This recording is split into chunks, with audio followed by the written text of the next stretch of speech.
एक मरतबा सैयदुना ईसा रूहुल्लाह अला नबीना व अलैहिस्सलातु वस्सलाम की खिदमत में लोगों ने अर्ज किया कि आप जो मुर्दे जिंदा करते हैं तो वो सब ताजा ताजा होते हैं, हो सकता है वो मरे ना हो, बेहोश हो, आप हमें कोई बहुत पुराना मुर्दा जिंदा करके दिखाएं। चुनाचे हजरत सैयदुना ईसा रूहुल्लाह अला नबीना व अलैहिस्सलातु वस्सलाम इन सबको साथ लिए एक कब्रिस्तान की तरफ चले और इन्हें हजरत साम बिन नूह रज़ियल्लाहु ताला अन्हु व अलैहिस्सलातु वस्सलाम के मजार पर ला खड़ा किया और अल्लाह ताला की जनाब में दुआ की और हजरत साम को आवाज दी, कुम बिइज़्निल्लाह।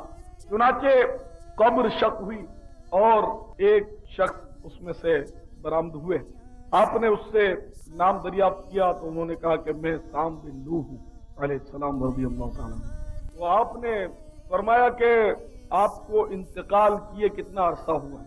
तो हजरत साम रज़ियल्लाहु ताला उन्होंने बताया कि मुझे 4000 साल इंतकाल को हो चुके हैं। तो आपने फरमाया कि आपके ये बाल सफेद क्यों हो रहे हैं? आप तो नौजवान थे जब आपने विसाल किया था। तो हजरत साम रज़ियल्लाहु ताला उन्होंने बताया कि जब मुझे कब्र से उठने का भी हुक्म हुआ तो एकदम मुझ पर ये होल तारी हुआ कि शायद कयामत कायम हुई, तो कयामत के खौफ से मेरे बाल एकदम सफेद हो गए। तो हजरत साम से फिर हजरत ईसा अलैहिस्सलाम ने सवाल किया कि ये बताओ कि तुमने मौत को कैसा पाया? तो बताया कि 4000 साल मेरे इंतकाल हो चुके हैं, लेकिन अभी तक मौत की सख्तियां जो थी, उनकी शिद्दत और उनकी तकलीफ जो है, उनकी तलखी, वो मैं अभी तक महसूस कर रहा हूँ। मेरे मोहतरम इस्लामी भाइयों, आपने देखा कि मौत की सख्ती किस कदर असर करती है।